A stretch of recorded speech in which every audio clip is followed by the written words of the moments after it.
Do you trust the presidential and vice presidential candidates? Do we still live in a democracy, or is this a republic? Strong campaign rhetoric can influence the masses, but sometimes the masses strike back with movements that shake up the establishment. Some thought the conventions were hostile, but drama from WikiLeaks, plagiarism, Kane, Byrne, Pence gave Donald T. and Hillary C. Twitter madness. So after watching both conventions, are the presidential and vice presidential candidates trustworthy? This is Counterpoint with Gerard McClendon.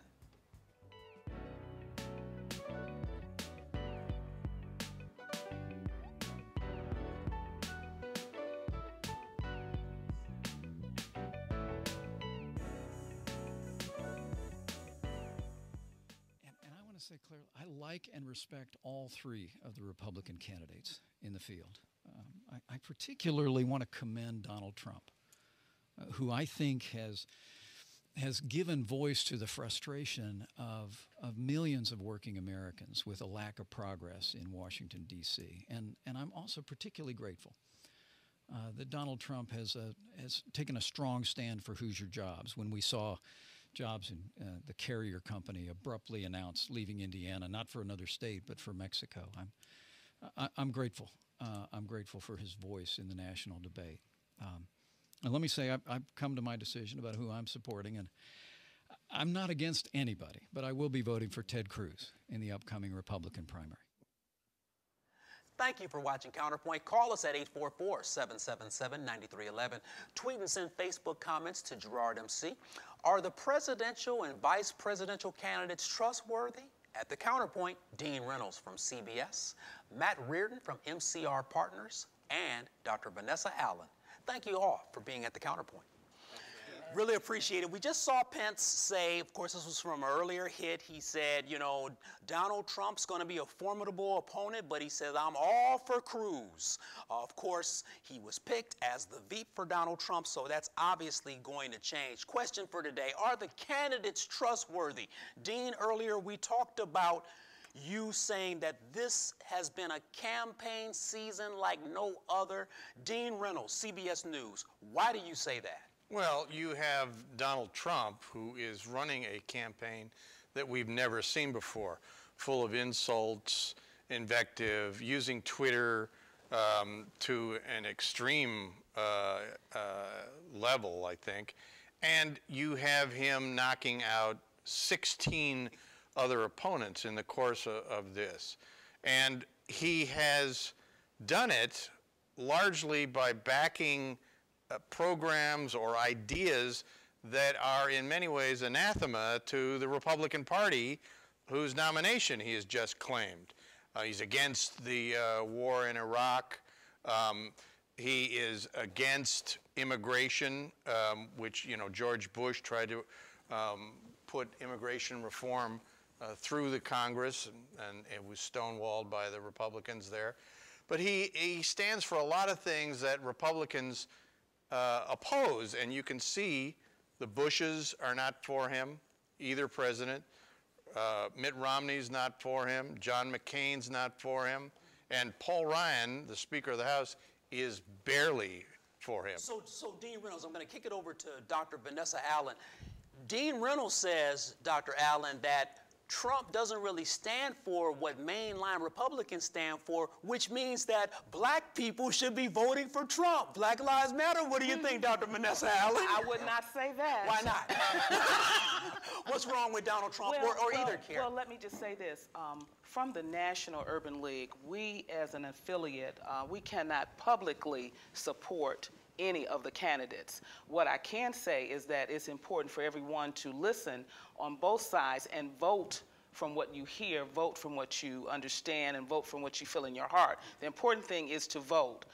There are some issues on both issues with Hillary and with Trump. So publicly, I can't say what we should do, but I will say that this is something unlike I've ever seen before in my lifetime. Yeah, it looks like we have a consensus thus far, you know, and we see from Ted Cruz that he says vote your conscience in that particular convention, and then we hear from Bernie Sanders saying, I can't wait for the roll call. Yes. Matt Reardon, the two other panelists say that this is like no other event in American history. Is Donald Trump a Republican? Is he a formidable opponent that can actually win the presidency? What does Matt Reardon say? Well, he's the music man. He's going to tell you what you want to hear. And I believe that to be the case, but he's also very strategic, and he's utilized the media, he's utilized social media to reach out to people who are disenfranchised, upset, scared, lonely, felt passed over. And keeping the messages very simple. You got the short end of the stick. I will fix it. It's been years, and both of those parties are not so good, but I'm more this way. So when I think about Trump, I do think about he's a salesman, and he's a good one.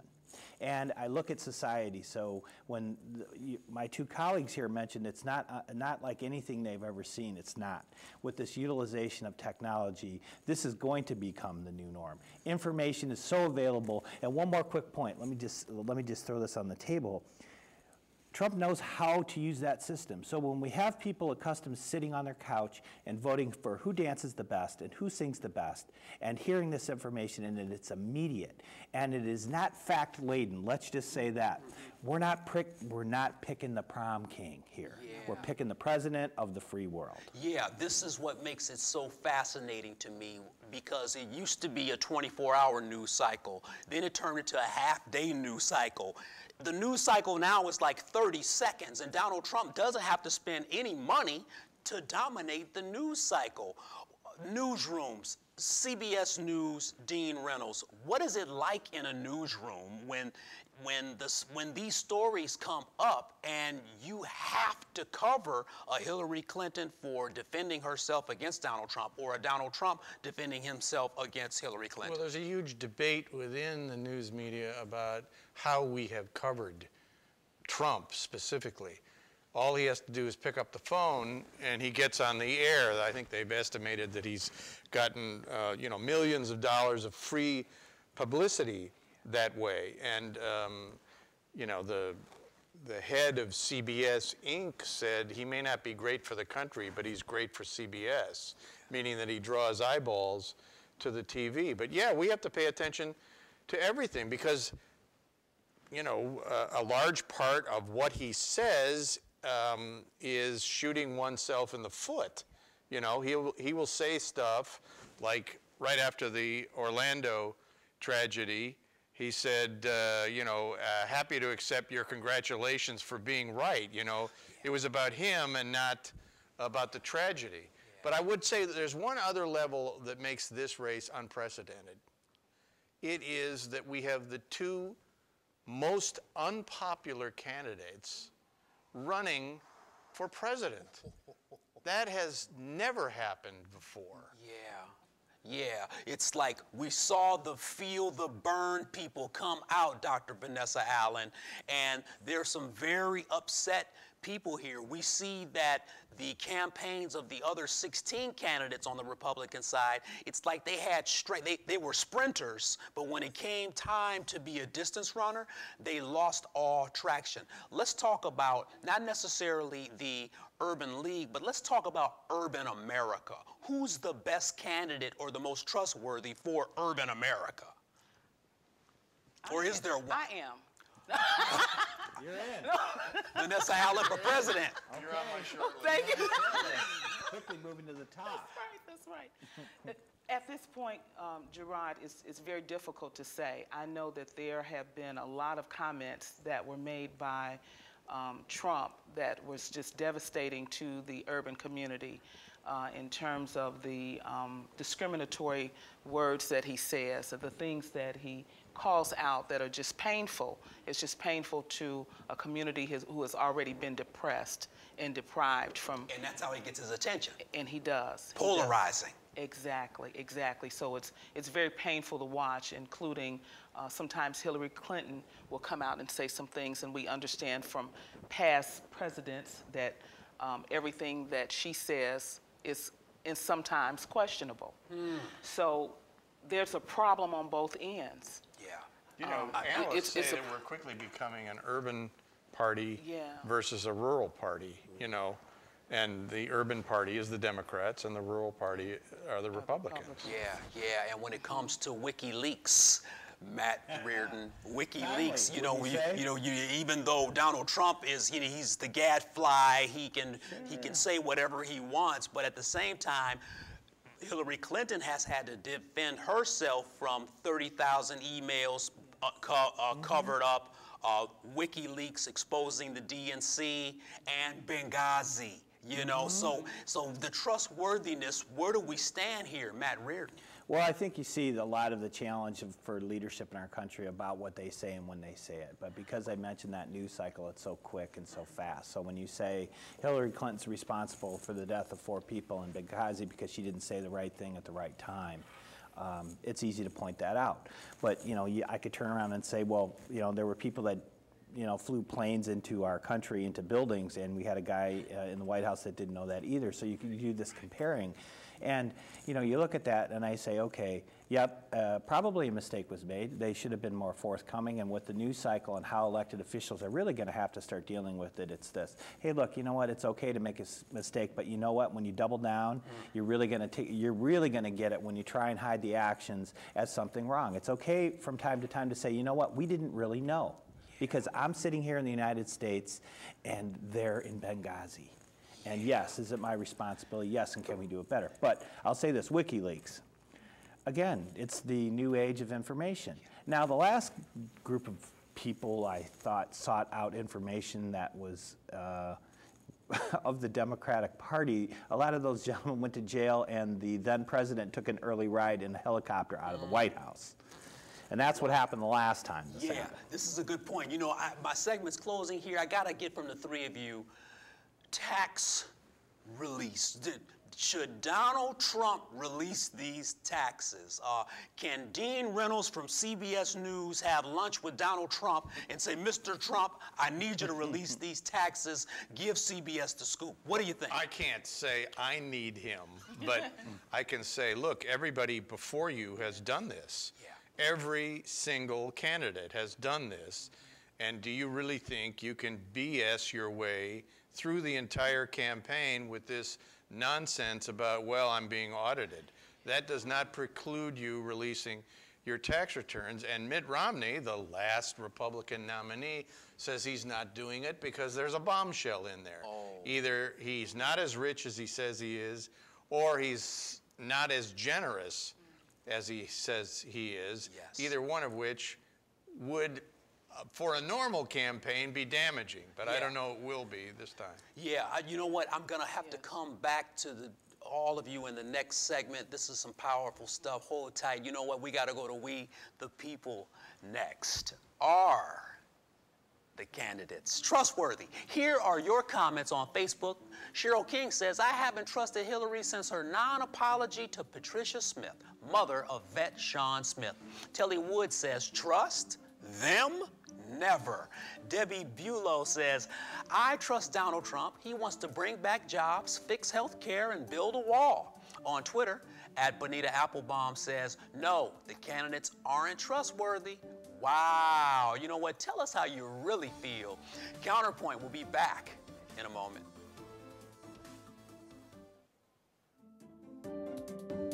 Tweet me, post on Instagram, or send me a message on Facebook. Let's start the conversation. Your voice is important on Counterpoint.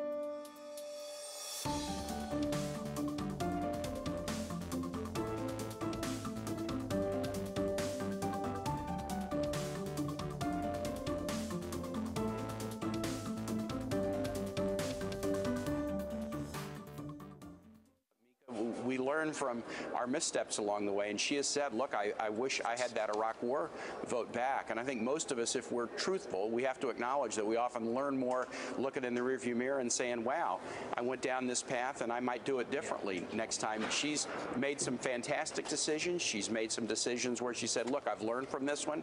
And I think that gives her just such a portfolio and ability to offer foreign policy leadership at a time where I think many believe that we don't have a clearly articulated strategy. Wow, I wish I could have had that vote back. You're watching Counterpoint. Are the presidential and vice presidential candidates trustworthy? Vanessa Allen and Matt Reardon stay with us, and we're joined by Doug Ross from the Northwest Indiana Times. Thank you so much for sticking around, and Doug, thanks for stopping by. Oh, glad to do it. Greatly appreciate it. Doug Ross, you're an editor at a major newspaper here, and I read, newspapers have taken on a very interesting metamorphosis of sorts, in that there's lots of people who like to put blog comments in newspaper, at the end of newspaper articles now, because everyone wants that voice. What have you seen at the Northwest Indiana Times as it pertains to your readers, and this being a year of like choosing the alternative candidate as opposed to choosing the candidate that you really believe in? What do you think about that, Doug Ross? Well, first of all, I should explain that we did shut off the comments on our stories, because we just had, too many trolls out there, and they were, not being civil. They were just destroying the whole conversation. So what we did was we started Facebook pages, and then we've been putting them there and then letting them comment. So Doug, let's talk about trolls just for a minute, because wow, Hillary Clinton, Donald Trump, trolls. Let's talk about that, because there was a very strong conversation taking place in the messages at the end of your articles for quite some time. You got rid of those. Don't you think you're kind of silencing the public, though, by not letting the trolls say what they want to say at the end of a Times article? Honestly, they're saying it anyway. It's just we don't have to provide the forum for nastiness. I mean, we have this community civility counts campaign in Indiana, in Northwest Indiana in particular, and we've signed on to that policy. We have actually sent that. We've sent a strong message about that to all of the candidates, and frankly, we're not going to run your letter unless it's civil. Somebody's got to take a hard line and say, this is where the conversation begins. So does civility count in a presidential election in the United States of America when a candidate can just knock out everybody, and I'm talking on both sides, and they're not necessarily the favorite candidates, Doug Ross? Well, I think you have, I'm looking back to, I heard the earlier segment, and I have to disagree with the idea that this is unprecedented. I mean, I'm going back to 1916, to the election. There were just as many Republican candidates then as there were this time in this cycle, and they all got knocked down 1-to-1. Of course, the Republican lost in the end. It was a fascinating election, by the way.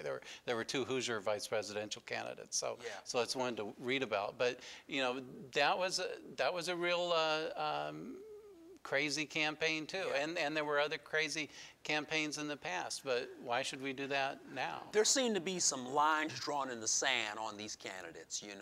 There's the gay candidate, there's the candidate who is more sensitive to blacks, there's the candidate who may be more critical looking at Benghazi, there's the candidate who may be looking at women's issues, there's the business candidate. Do you think that the voters think about and clearly delineate who they're going to vote for based on thought and critical thinking, Dr. Vanessa Allen? Or do they say, that's just the person I like a third grade popularity contest? What do you think? I think the citizens are really thinking about each of the candidates that are before them. You really think so? I think they have to. We're glued to the television and the newspaper and everything else just to make sure that we get as much information as we can, because they're the only two up there. So in order to make a decision, we need all of the information, and we bring that information to the forefront based on our environment. Where our frame of history, from where we're from. So all that comes into play. But right now, I do believe people are not just doing a feel-good vote. I think people are seriously interested in what the candidates are saying and how we can choose from the two whatevers. Yeah. Ooh, you clean that up real nice. I love it. You know, but that's profound what you just said. I see you, Matt. Doug, did you have a piggyback to that? Well, I was going to say somewhere between 15 and 25% of the voters are going to vote a straight party ticket, which means they're basing it on the party rather than, you know, frankly, you know, let's look at the candidate. Let's look at what the candidate is saying and you know, keep in mind, you know, here's what the candidate is promising, but keep in mind, you know, here's a presidential candidate, whether it's Hillary Clinton or Donald Trump, they've got to get through 535 members of the board of directors to be able to get anything done in Congress. And so, you know, let's have some realism about their promises too. Matt Reardon, do you have as much belief in the critical thinking of the American public as Dr. Vanessa Allen? It seems like civility counts for her, and she believes that every American is a critically thinking person. Matt Reardon, say you what? I would like to think so. I really, really would. That's how I was taught to approach elections. I've been involved in politics for a very long time. And my persuasion is really more Republican, as it is more conservative. But on social matters, it's very, very the other way. So I actually review the candidates when I look at them. So, but you know, as Doug pointed out, 25% of the people are going to go in there and punch straight ticket. You know what? That's only a problem if you're the person on the other side. Then you're mad about it. But you're all for it when it suits you. I would like to think there's more critical thinking, and I can tell you what, if we get a turnout like we had last election here in Indiana at 17%, that is embarrassing. It should be, every single adult person should be embarrassed by the lack of that participation. And you know, one last item. I think what the doctor was getting at was, if you want the information, it is there for you. So, you know, Doug mentioned 1919. Hey, look, I don't have to get on my horse, and I don't have to ride 3 counties over to go to the county seat to listen to anybody. It comes to me. So whether I choose to listen to it and evaluate it or not, one of my favorite things to do is sit around and I watch CNN and Fox. And so it's the same story, and it is a completely different tale on both sides. And I'm like, that takes some time to put together. But it's incumbent upon us also to help and get the information out to the community to make sure that people are informed about the selection of their choice. So I think we have a responsibility, those that have access to those that don't have access. We should have a way to get the information out so that they can make a wise decision, a wise choice. And the problem comes with the filtering of the information and who's the messenger of the information. You know, when you poll people, they say, oh, I want long-form news, but then you ask them the last time they read a New York Times, and they're like, I don't read that. Now I'm going to Twitter. You know what I'm saying? So it's that's what makes it troubling. But VP candidates, man, boy, this show goes so fast. VP candidates, we got Kane, we got Pence. Who seems to be the more calculating, more responsible, more believable candidate? Matt Reardon. Pence has a mission. He's a Christian Republican white guy. He's going to go talk to the Christian Republican white people. He's going to try and balance out the 7 differences that he has that Trump, whether that's TPP, Trans-Pacific Partnership, or LGBT issues, or immigration, or Muslims, and all that, because they are both on different sides. So his job is to go talk to the white folks, get them all fired up, come vote for Donald Trump. He's going to be okay. And that's what I see. What he did leave was a vacuum in Indiana, and you know, he had a guy he was looking at an uphill battle here in the state of Indiana. I understand the strategy, but I tell you what, I don't think anybody really, when it comes down to it, is looking at the number 2 so much. He's going to have to get back into and massage those core Republicans who have those same beliefs. So here's where I stand with Pence.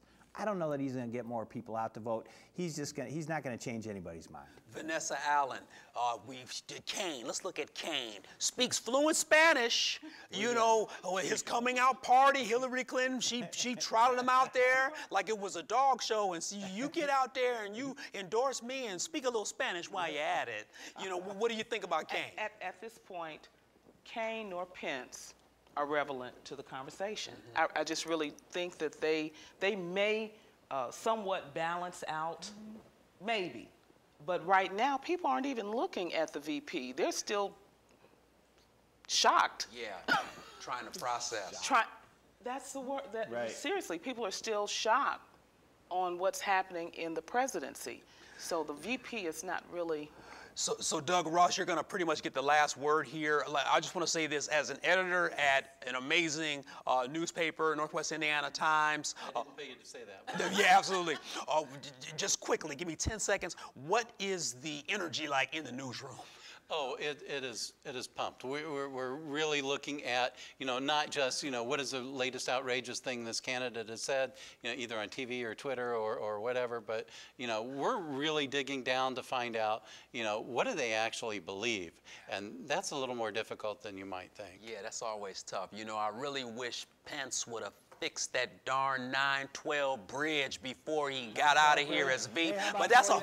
How about 45th and Calumet? Maybe that. Well, there's a pretty long list, but I tell you what, you know what? You got to love earned media, because that's really what this campaign's been all about. Yes, and that darn 912.